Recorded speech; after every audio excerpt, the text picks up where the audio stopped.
Okay, good afternoon, everyone. We are learning the book of Malachim, the book of Kings, Kings 1, and we are on chapter 10. We have been learning about the great wealth that Shlomo HaMelech accumulated, and the chapter 10 talks about the queen Malkas Shiva, maybe the queen of Sheba. And as we spoke about last week, we mentioned that there's of course discussion of where exactly this is and uh, the different opinions as to maybe it's Yemen or maybe it's Ethiopia, possibly it's other places. In any event, this is the queen who came to Shlomo HaMelech to see and learn about Shlomo's greatness and to test him, and she tests him with riddles. And we did the first verse, I think, last week, so we'll just start all over. Start from the beginning of the chapter. Um, so chapter 10, verse 1, the Queen of Sheba, Malkas Shiva, heard of Shlomo's fame, that it was for the name of Hashem, and she came to test him with riddles. And that pasuk itself, it really is it gives us a little hint of what's going on here, that she came, uh, she heard of Shlomo's fame, that it was for the name of Hashem, L'Shem Hashem. So a simple translation of that is that it came not because it was born with it, but or which maybe you could claim was like natural, but it actually came directly from Hashem. Hashem had blessed him with this special wisdom. May Hashem. That would be a very simple interpretation. Another interpretation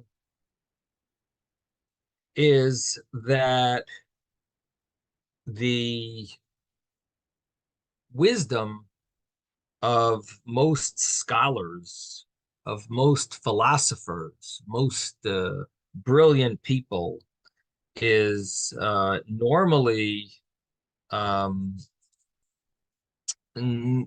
disconnected, so to speak, from Hashem. In other words, they don't use it for promoting Hashem or acknowledging Hashem.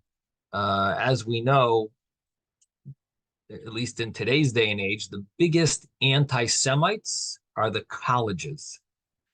They're not only anti-Semites, but they're self-hating Jews. The wisdom is like the antithesis of Hashem. And she came because Shlomo's wisdom was L'Shem Hashem. This is for Hashem, and it was for the name of Hashem, to promote Hashem. He had the greatest wisdom, and this greatest wisdom was connected to Hashem, promoting Hashem's name. And so she decided to come, and she wanted to test him with riddles. Now, we mentioned last week that one of the riddles had to do with the fact that she had uh, uh, boys and girls dressed up the same, and he was supposed to figure out who's a boy, who's a girl, and he gave them nuts, and they the way somehow the way they cracked them, or the way they picked them up from the ground, it became revealed. He was able to show who's a male and who's a female, and the other thing was there was a group of she had a group of people. Some were circumcised, some weren't, and Shlomo HaMelech was able to figure out who was circumcised, who wasn't, by having the Holy of Holies opened up, and they walked by, and whoever was circumcised would bow down, whoever wasn't fell to the ground, and that was basically a sign that that person was not circumcised. So those were some of the riddles that Shlomo HaMelech was able to prove to her that he answered them. He was able to answer them correctly. And so she came with all these riddles. Interesting, the verse itself doesn't really tell us the riddles. This is midrashic statements where it mentions these riddles. Now, she arrived in Jerusalem, verse 2. She arrived in Jerusalem with a very large entourage, with camels bearing very large amounts of spices and gold and precious stones. So,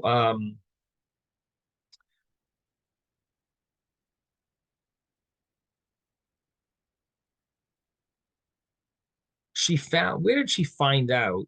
She says she heard of Shlomo's fame in verse 1. Where did she hear it? So the understanding is that she was continuously hearing it, um, and seemingly from the uh, boaters, the sailors, they seem to constantly talk about the greatness of Shlomo HaMelech,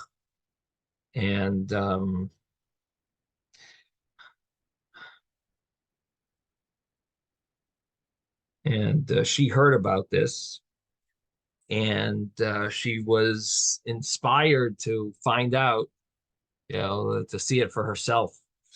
So she comes there and she has all this. She brings a lot of stuff with her, and she came before Solomon. She spoke to him about all that was in her heart, which is an interesting saying. What does that mean? She spoke to him about all that was in his heart. It was in her heart. So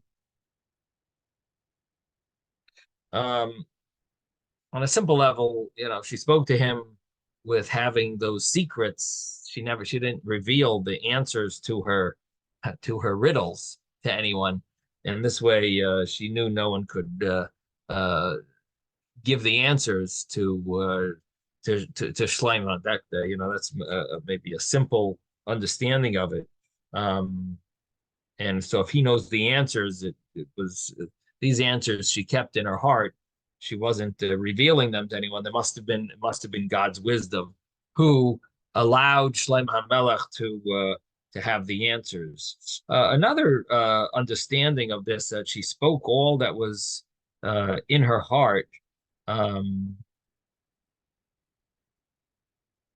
um, Seemingly has to do with, like, she had questions about philosophy or life, and she she wanted to understand,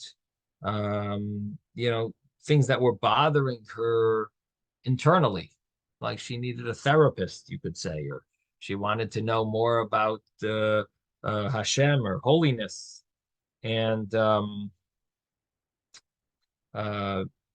anyway, she came to Shlomo HaMelech, and she spoke to these things, all that was in her heart. And um, the verse continues and says that Shlomo told her the solutions to all her questions, and there was not a thing hidden from the king that he could not tell her. And the queen of Sheba saw all the wisdom of Solomon, the palace that he had erected, the food at his table, the seating of his servants, the station of his attendants, their uniforms, his drinks, his passageway, by which he ascended to the temple of Hashem, and she was overwhelmed. So, what exactly was she so impressed with? Yeah, yes, David.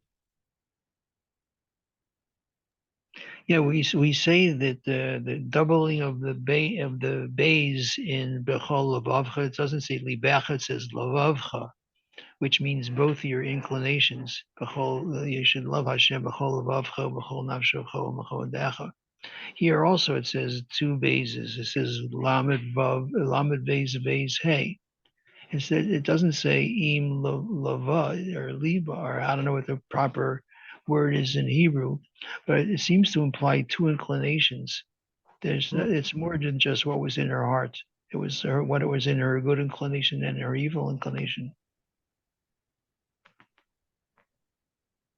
It's an interesting point you mentioned, which sounds like the second interpretation that I was sharing with you, like she was going through a midlife crisis type of thing, or she was going through some serious dilemmas about faith, about holiness. Is this the right way to go, or is that the right way? Like she was having this internal fight between the two inclinations. That's interesting. Thank you for the little insight into the wording. It does it's a good point. Good call. Okay, so anyway, she came to Shlomo HaMelech. The interesting thing, yeah, I should tell you, David, is that unfortunately, we'll see after that um she doesn't really become more holy from this whole story. She's seen at the end of this whole story, she goes back home and she goes right back into her old ways, which is sad. You would think that Shlomo would have been able to influence her better, you know.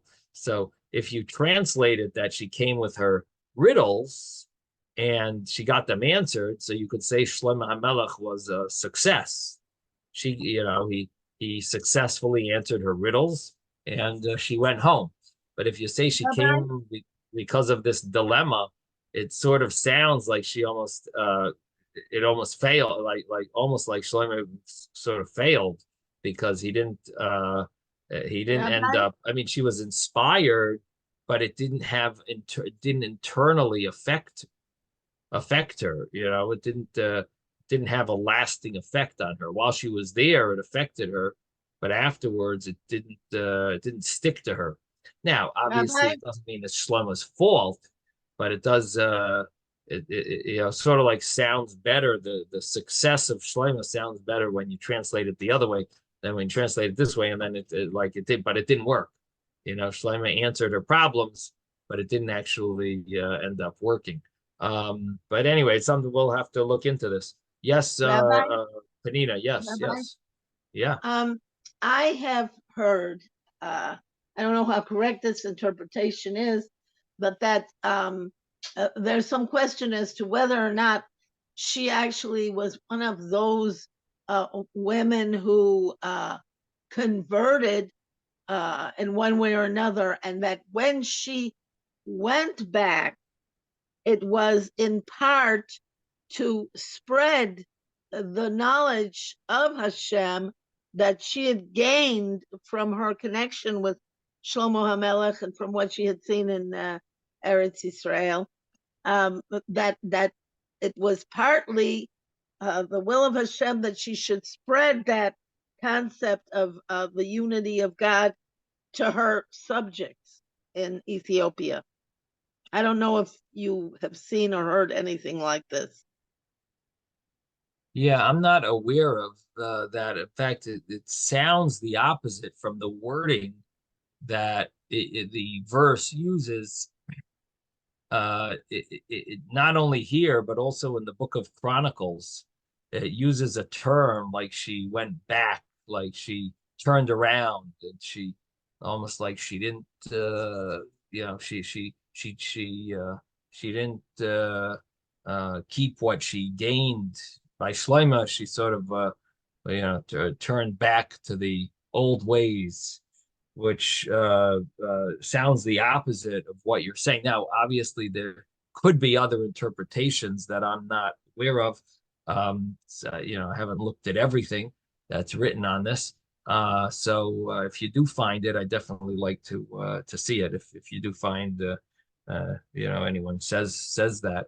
I'll Now, have to look further. what you're saying, I mean, I'm not exactly sure if was that the ultimate intent of Schleimite? Was that the intent of hers before she left?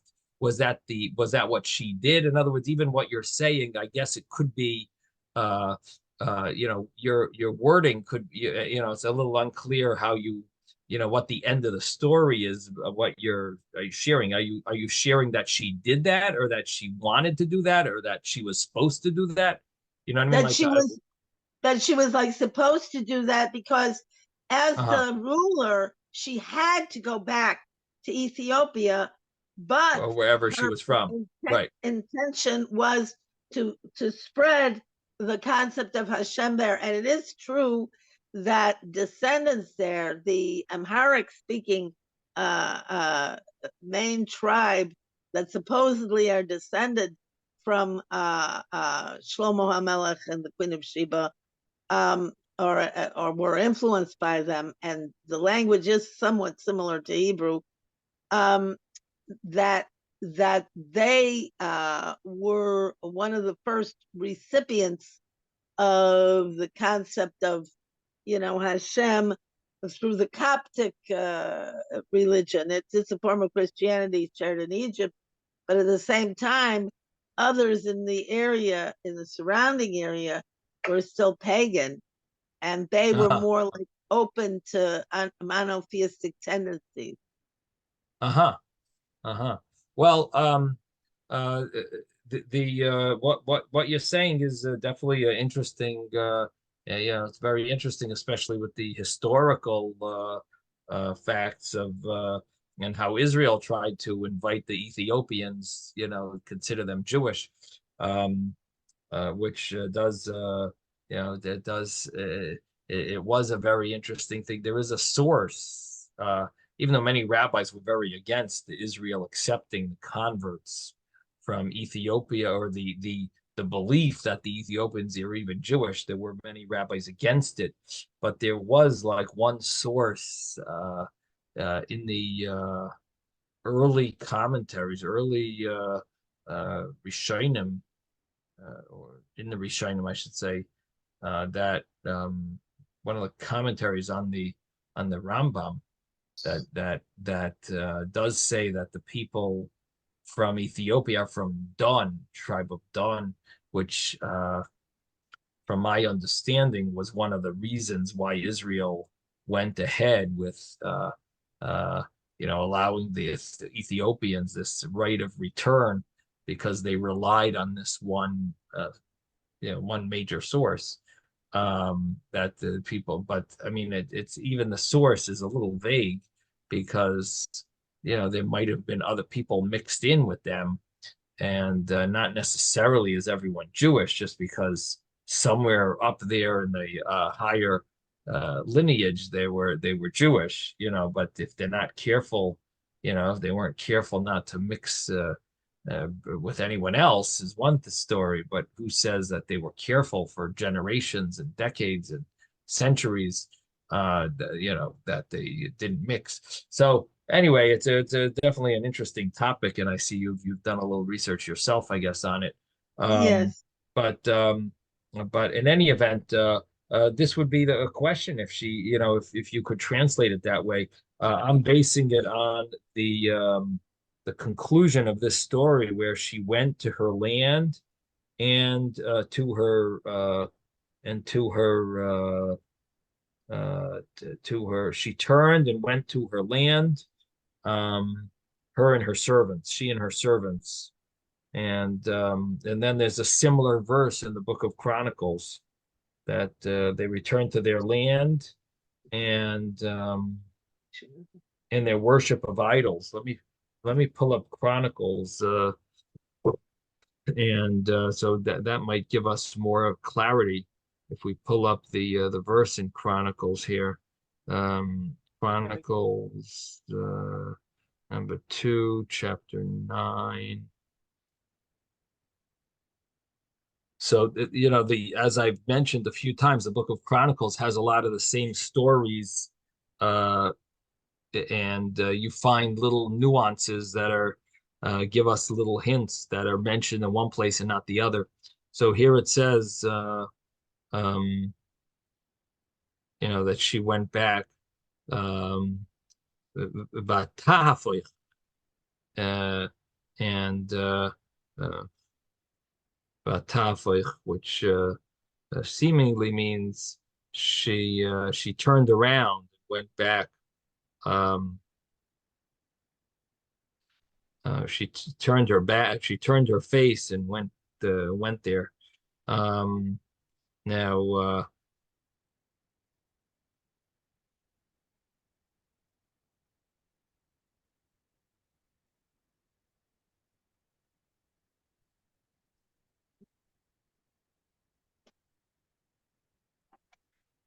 Um, it's an interesting term that it uses. But I guess maybe you could translate it um, differently. Um, I don't have all the commentaries in front of me, but there definitely is an understanding that she went back and went back to her idol worship. But it could be that there's other. I'll have to take a look and see how the other commentaries explain it. But I'm quoting from the commentary that I did see that translates it differently. Um, so in any event, here we are, chapter 10, verse 5, that the uh, she saw the wisdom and the palace Rabbi. he erected.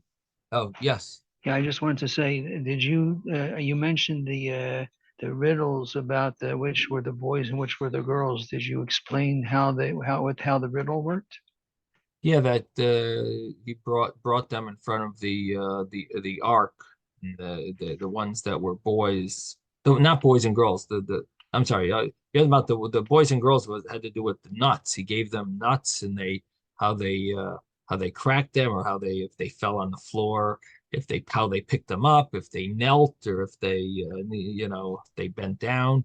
Oh, There are different ways of understanding exactly, but there's a difference between the boys and the girls, how they, crack the nuts if they did it in a more modest way, lifting what did they use to crack it? Did they use their garment, or did the boys use their garment to crack it, and the girls used their scarf? Because if they would have lifted their skirt, it would have been inappropriate, so there are uh, the midrashic insight, little tips. Unless do you want to add something to that, or is that more or less the? that's more or less what I was saying. Yeah. Yeah. Okay, good, good. So yeah, so these are some of the riddles that he. There were more. There were other riddles as well, but those are just a little taste to give you a little taste of them. And anyway, so verse 5 tells us that the food at his table and the seating of his servants, the station of his attendant, the uniforms, his drinks. Um, it also mentions this passageway, which is interesting. The Hebrew word is the oilosai, which they're translating. Some of the commentaries mention this, that they're translating it the passageway that from his um, palace to the Beis Hamikdash. It was a passageway, and she was like overwhelmed with the seemingly with the workmanship, the landscaping, the way it was built, the way it was the way it was done. We'll soon see that they used almog wood and so on, certain type of wood. Seems like it was a very fancy type of wood that they had used, and must have been done with great tremendous beauty. And now commentaries try to figure out, they're trying to figure out she really so impressed with. Yeah, of course she was impressed with his wisdom, but it mentions more than that. The palace, the food, like what was the food? What was impressive about the food? So on a very simple level, she was impressed with the abundance. The then on a little deeper level, she was impressed with the dietary elements to it. And one of the commentaries mentions this, like there was certain nutrition that it had. Like he knew the field of natural medicine, and he knew about having protein and carbs, and he knew about all the different you know different important nutrients that are important for a healthy meal. Like, so he had all that knowledge as well. um, and uh, the um, the other idea here is that um, he seemed to be able to merge, and this is maybe more of a Hasidic little idea, that maybe not a little one, but a Hasidic idea, that he was able to merge the holiness of Shlomo with his luxuries. Like it was not a contradiction. You know, a lot of people, they can't really balance a life of luxuries with a life of holiness and purity and spirituality. And which could be a reason why a lot of times um, some people they become very religious, or they become they don't it's either one or the other. You could have a life of luxuries, and those people generally don't become so religious, or someone who's very religious sometimes loses their life of, or they don't never get a life of luxuries. It's almost like one or the other. And then you have some people who are able to balance both. They're able to handle that's something unique, to be able to live a life of great wealth, and not it doesn't interfere with your holiness. And the uh the story that the picture that this Malkas Shiva that she sees with Shlomo is that she was blown away that everything he did was an element of holiness, even though it was done with such opulence and really going overboard in the luxuries. If she wouldn't have realized his holiness, it would have been, it would have been the epitome of indulgence. And yet she saw that it was all nothing to do with indulgence in physical luxury enjoyments, and instead it was all connected with holiness. It was all permeated with holiness, to the extent Rabbi? that one of the lessons we learned from Shlomo HaMelech is to make a siyum when you finish a book of Torah. We make a party.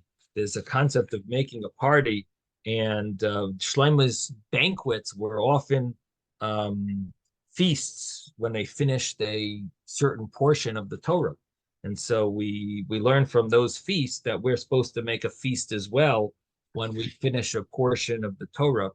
And which for those that aren't aware of, we've done that a few times. In the morning, we finished a few tractates. In the afternoon, we finished different books, and we've tried to make events. Not everyone has come to them, but we try to make an event when we finish a book over here, at least in Florida.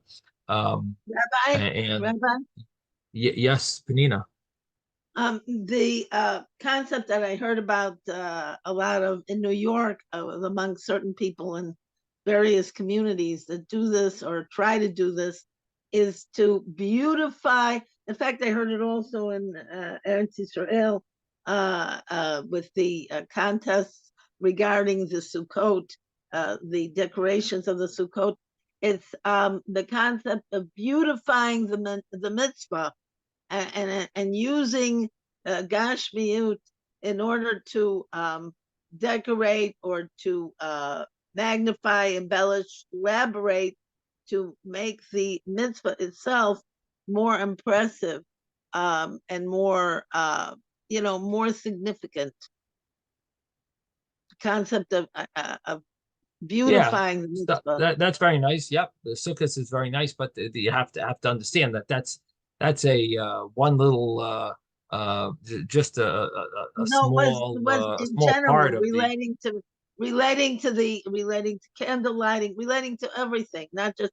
I was only using the Sukkot for an example, but that was emphasized to me in Israel. But all the other mitzvot as well. Mhm. So right, so that's just one mitzvah out of 613. But yes, good. It's definitely a nice example. Beautifying mitzvahs is a tremendous thing. But I think if we want to get to the crux of the issue over here, what we're talking about is the fact that it didn't sway him away. The luxuries didn't sway him away from Hashem, but on the contrary, everything was connected. His sleep was in order to serve Hashem. His meals were in order to serve Hashem. Everything was permeated with this purpose and connected to serving Hashem. Even his eating was almost like his was considered like a sacrifice. He was bringing sacrifices to Hashem, and in fact, the way another translation here from the Hebrew word "elasai" in this verse 5, where it mentions, which we translated it based on the English translation here, that it means the passageway, and there's reason to translate it that way. But the fact is, it uses the word "elasai," which sounds like a burnt offering, like all of his meals were really like burnt offerings in the temple, and the holiness that he included in his for a sacrifice was the same. He infused his meals with that same holiness. So everything was infused with spiritual connection to Hashem and spiritual purpose and holiness. And it was everything was a means of how to serve Hashem. And now we're up to verse 6. In verse 6, she said to the king, "True was the word that I had heard in my country about your words and your wisdom." Like everything that I heard about you was true. And I had not believed the words until I came, and my own eyes saw. Behold, even the half of it was not told to me. You have surpassed in wisdom and goodness the report that I had heard. So, even what I heard was not even half of the truth. Like there's even much more to it. And so she is very impressed with Shlomo's wisdom, and she says, "Fortunate are your men, fortunate are these servants of yours who stand before you constantly, who hear your wisdom." So she is praising him and mentioning how lucky everyone is that they have you, and they hear your wisdom and they can benefit from you, which is very similar to what it says in Pirkei Avos, that a person should try to be a Zonav la'arayos instead of a Roish l'shuolim. Person should be a Zonav, a tail to lions, is better than being a head to the foxes. And what that means is that hang out with people that are greater than you, even if you're just the tail, but you'll absorb from their wisdom. But if you become the head of the foxes, you might get a lot of covet, a lot of honor, but you're going to gain nothing. You won't grow. You won't grow in knowledge. But if you hang out with great people, so even if you're not as smart, or you'll absorb the little you'll get a little. The little you get will be very well worth it. And this is what she's telling Shlomo about her. Lucky are your people that hang out with you, the servants, and the fortunate are your men, your servants who stand before you. They hear you, who hear your wisdom. And verse 9 says, "May Hashem your God be blessed, who has chosen you to place you upon the throne of Israel, and Hashem's everlasting love for Israel. He has established you as king to do justice and righteousness." So she is emphasizing how lucky the Jewish people are to have you as their king, and she's blessing Hashem. Now, and she's also emphasizing that Hashem obviously loves the Jewish people, that he gave you to them, that you could do justice and righteousness for them. So this is a special statement that she is acknowledging Hashem. Well, one of the questions that has to be asked about this whole chapter is, what exactly do we need from her to spend a whole chapter of or a large portion of the chapter of chapter 10 to be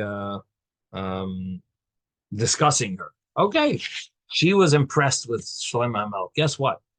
I'm sure all the other kings and queens were also very impressed with Shlomo HaMelech. So what is it that the prophet feels so important? And of course, this is dictated by Hashem. So what is it that Hashem wanted from us to have this story here? What are we gaining from this story? What is the lesson that we can learn from the story of this Malkas Sheva? It's interesting. The Talmud actually discusses the fact that it sounds like it's a female. It sounds like it's a woman who's this queen of Sheva, and the Talmud mentions that it's possible that it's really a male. It's not a female, even though it uses a female term. It means the malchus, the kingdom, not the malkas, which would mean the female queen. It means the malchus. So the Talmud talks about it a little. This story, it mentions that it's like the kingdom came, like they brought the main people of the kingdom. There are commentaries there that say it doesn't mean that it wasn't a queen. It means that the queen was not just she was not just a wife of a king. She was the main. She was the decision maker, the authority. She was the queen. Maybe I don't know if it means that her husband died, or she sure she never was married, but she was the queen of this place of Sheba, and it mentions the kingdom. The Talmud mentions the kingdom, so there is a room to say that it was her, and it was just the Talmud is emphasizing that she was the main lawmaker, and she was the person in charge, the prime minister and of the place. But nevertheless, there is a simple understanding of the Gemara that it means that it was actually a king, and it was their whole kingdom seemed to come here to learn from Shlomo HaMelech. But in any event, the question is, why are we talking about this? What is the importance of this story here? And I did see quoted one of the Art Scroll books brings down that they have an understanding. I guess one of their authors has an understanding that the purpose of mentioning the story, I think it's a very nice insight that they share, that it's emphasizing that this was a little taste of what it's going to be like when Mashiach comes. This is what they write. This is an insight from someone from one of their rabbis of today. So it's not one of the commentaries on the not one of the earlier commentaries. It was a very nice insight that it emphasizes this idea, because it's really a prototype of when Mashiach comes, of how it's going to be, that the nations of the world are going to acknowledge and pay tribute to Hashem and to His people. And this is what we saw, that it started with Malkas Sheva, how she. So it was a story not just of people being impressed with Shlomo HaMelech, but they actually came to acknowledge the greatness of Hashem, and she praised Hashem, and she basically did what we expect from the nations of the world to do. At the time when Mashiach comes, we're going to see that all the nations are going to, or many of the nations are going to be doing this, and the other, only the wicked nations are not, and they're going to be destroyed. But the nations of righteousness are going to come and acknowledge Hashem and pay tribute. So that's the not just pay tribute. They're gonna probably learn. They're gonna want to learn from us and take messages and lessons from us and spirituality from us. So that's the that's what she started, so to speak, in the time of Shlomo HaMelech. Now, the verse that we're up to is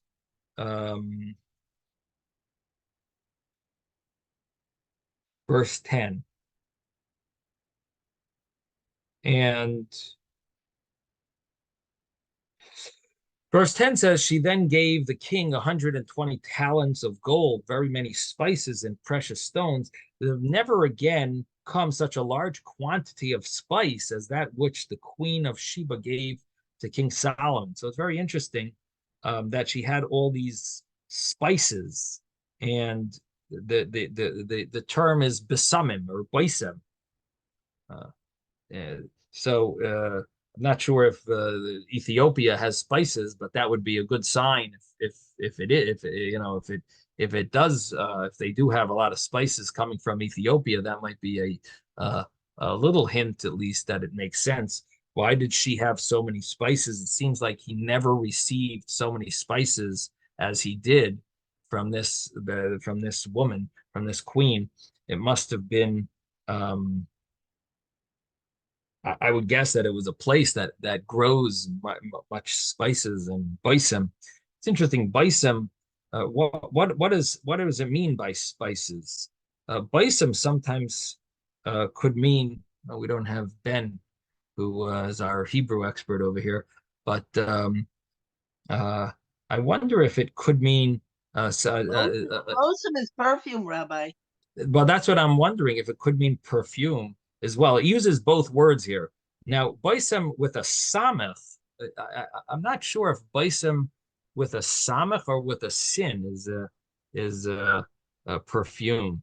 But I'm wondering if it, if this could be an additional meaning over here. That, in other words, were the spices used for both food and for perfume, deodorant type of things, or was it only like a food spice? In any event, that use it, or smelling, smelling spices, the summum. But in any event, he got the greatest amount of spices from this Malkas Shava. Now, the verse then continues and says that in addition, Hiram's fleet, which had carried gold from Ophir, also brought a large amount of these almog trees and precious stones from Ophir. And the king made the almog trees into a walkway for the temple of Hashem and the palace of the king. And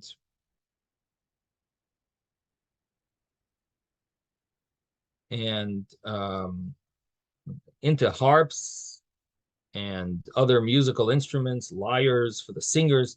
There had never come such almog trees before, nor were seen afterwards to this day. So there was something very unique about these trees that were like really magnificent trees. That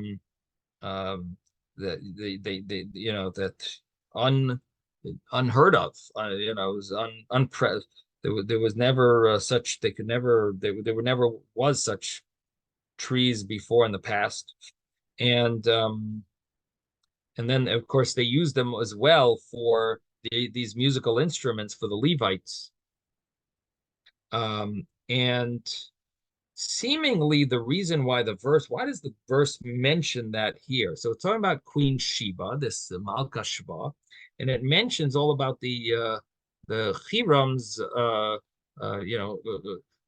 of the gold and the almog trees and the precious stones that they went to this Ophir to bring them. They went to this other country called Ophir, which maybe Ophir was what we called Peru. I think that was where, yeah, that we translated maybe could be Peru. We found some source for that. I don't know. Makes sense. It's very far from Israel, but there was such a translation. The different opinions, but one of them was I think Peru.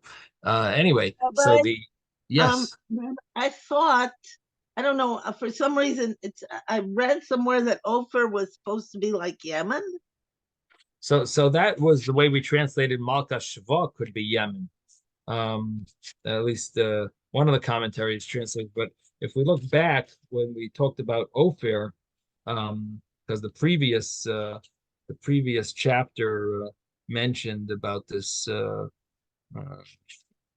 with going to Ophir.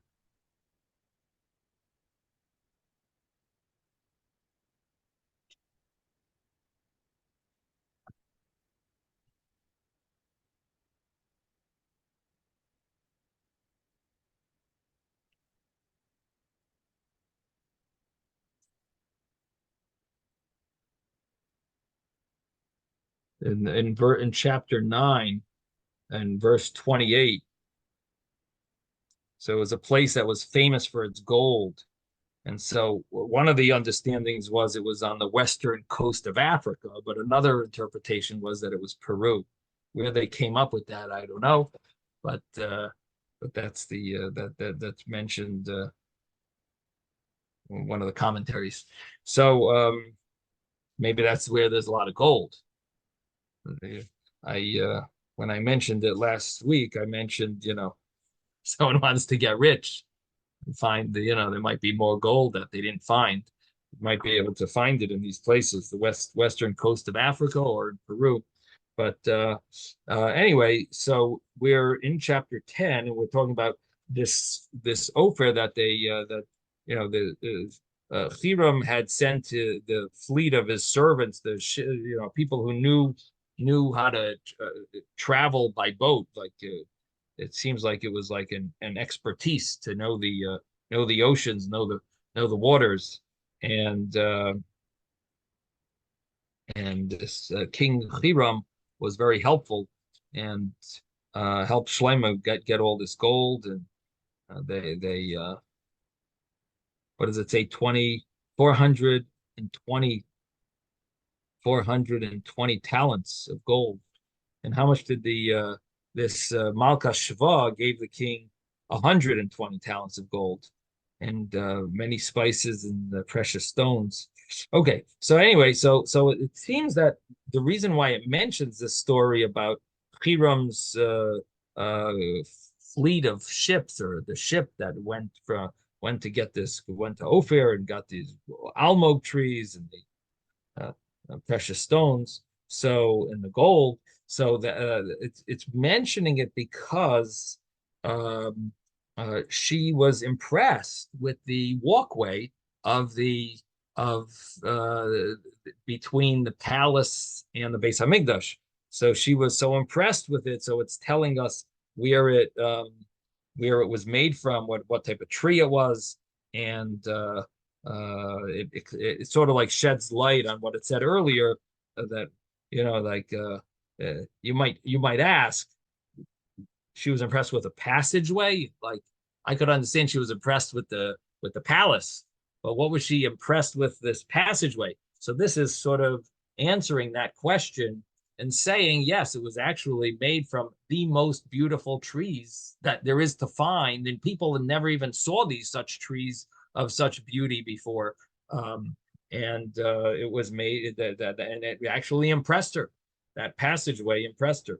Anyway, that could be an interpretation over here, that maybe there are others, but that's that one way of understanding it. So then it mentions that King Solomon gave the Queen of Sheba, this Malkas Shva, whatever desire she requested, besides that which he gave according to the generosity of King Solomon. And she turned and went to her land, she and her servants. So this is the end of her story here. Um, and uh, she goes back.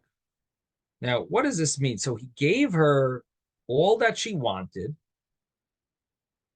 what she asked for, besides what he gave her in an abundance, with the generosity of King Solomon. So how do you translate these? It seems like he's giving her and giving her, and she wants certain stuff. How do you what is the translation of these words? So one of the translations is all that she wanted, that she asked for, that refers to the wisdom. And besides what he gave her, Kiyad Hamelech, he gave her materialistic stuff and things that she doesn't have in her land. And he gave them in abundance. Now, because there's a parallel story in the book of Chronicles, so there, from the wording there, there's an extra word there that says keneged, which the understanding, or milvad asher hevia el hamelech, which means the wording there, milvad asher hevia el hamelech, means like in reciprocation, besides what he gave her because of what she gave to him. In other words, she brought him some very precious stuff. So he gave her stuff in return. And besides that, he gave her other stuff. So in other words, he wasn't just reciprocating what she gave him, but he also gave her an abundance. So again, there's different ways of interpreting this verse. It could mean about emphasizing the wisdom that he gave her, in addition to giving her stuff that she doesn't have in her land. And another interpretation is, in addition, she gave him a lot of stuff because she brought the gold and the spices. And so he reciprocated and gave her stuff. And besides that, he gave her also other stuff. Rabbi, what verse are you on? 13. Now, there is a little very interesting story here in Rashi. Penina brought this up maybe 20 minutes ago, that Rashi over here says something that's shocking. And the thing is that it's definitely not Rashi. It must be some addition that was added in, but because they quote the Arizal, and Rashi lived before the Arizal, so Rashi can't be quoting the Arizal. Arizal lived in the 1500s, and Rashi lived well before that. But Rashi here has a parentheses. I don't know if you have a commentary of Rashi on your prophets, but here Rashi says that in the Rashi commentary, I shouldn't say Rashi says it because I don't believe it's Rashi, but in the Rashi commentary, there's a parentheses, and it says that he gave her all she wanted. He had relations with her. And she gave birth to Nebuchadnezzar, who destroyed the Beis Hamikdash. Now, it sounds very surprising. How old could she have been? Nebuchadnezzar, you're talking about the Beis Hamikdash stood for 410 years.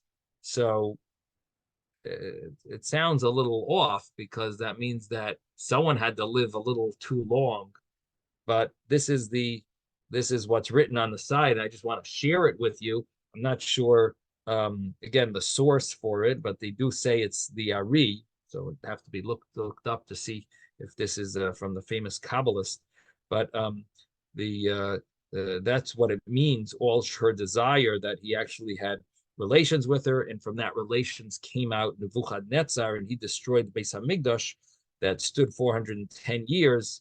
And it was in the portion of all the 12 tribes. Besides what he gave her,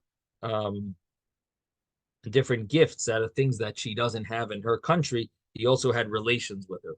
So again, is that the common translation over here? No. Does it even make sense to say? Not so simple to say that he had relations with her. We don't find that she converted. That would be quite surprising if he had relations with her and she didn't convert. uh, and the Rabbi, fact that Nebuchadnezzar would be born from her, and Nebuchadnezzar was from a different country. He wasn't known to be from this country called Shiva. He's from Rabbi, Babylon. So the commentary I can't say is easy to understand, but if just to, at least you know that this is what it says on the side, which is something that deserves research. Yes, Panina. yeah, I just, like you just said, I mean, Nebuchadnezzar was all the way from up in the Fertile Crescent. I mean, Babylon, it's so far away from Ethiopia and from the area where it's understood that she comes. And, the Amhara in Ethiopia have the tradition that they are descended from the union of Sheba and Shlomo HaMelech. So, Let me just and in cut you particular, off. In addition to what you're saying, the fact that she might have that she might be the mother of Nebuchadnezzar has nothing to do with her country. He's one guy.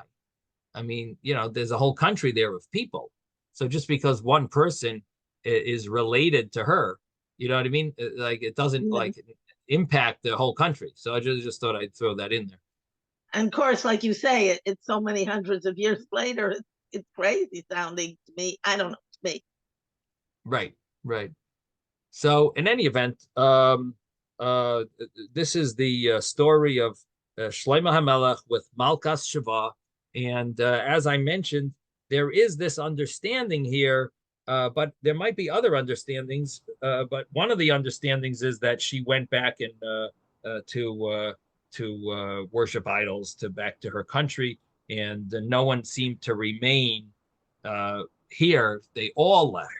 Her and her servants left, as it says in the end of verse 13. They all seemed to leave.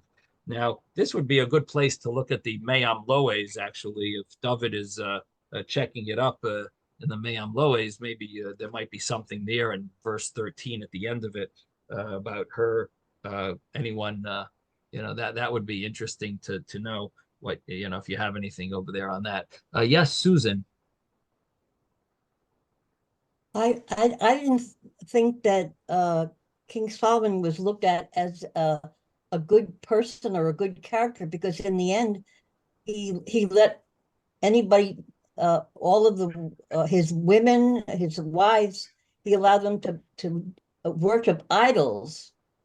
I So mean, that's really a whole topic of its own.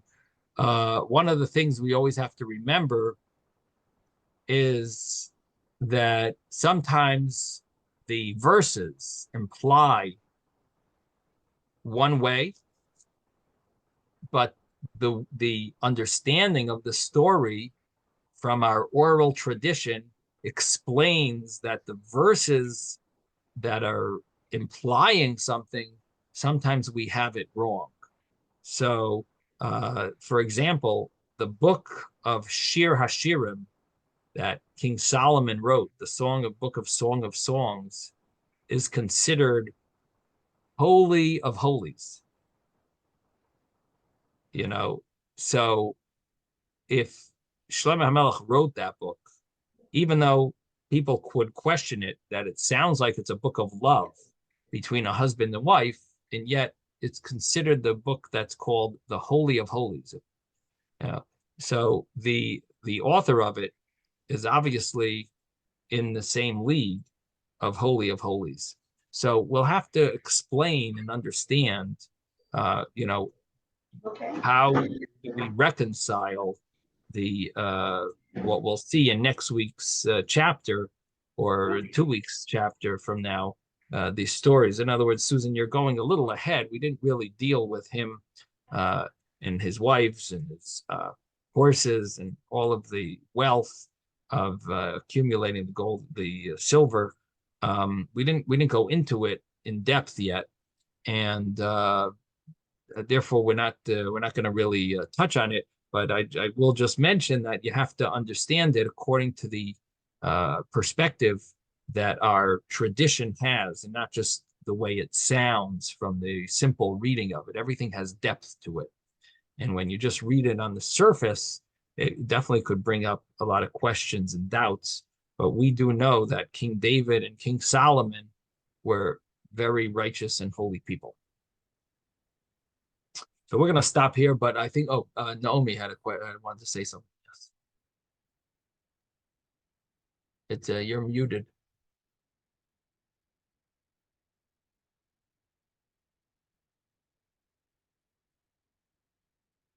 We can't hear you.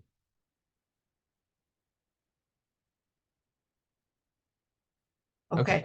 Dave and I did visit Ethiopia, and we did see the story, the way they present it. So as you said, from whose perspective you're looking at. So the Queen of Sheba and King Solomon's son was Menelik. And That's what they say. Now that doesn't necessarily mean anyone's Jewish there, just because maybe she did not convert. But and even if she did convert and he's Jewish, doesn't make the whole country Jewish. Right. And the other thing is, who's making up this? Like, what are they? Do they have anything to gain from making up this story? Because if they do, then for sure there's no reason for us to believe them. You know, if they're getting free housing when they make up such a story, it's not just the Ethiopian Jews, it was the whole country is the way it was looked at. Menelik was the father of the country, of the people who live there, not specifically the ones who are identified as Jews. Yes, I've read that too. I've read that too, Rabbi. Interesting. Now, did they have a lot of spices in Ethiopia growing there? Well, it's very agricultural. It is interesting. Oh, that's an interesting little tip. Okay, well, sounds nice. Thank you for sharing that, Naomi and David. Very good. Okay, sei gesund, everyone. Have a wonderful afternoon. Thank you, Rabbi.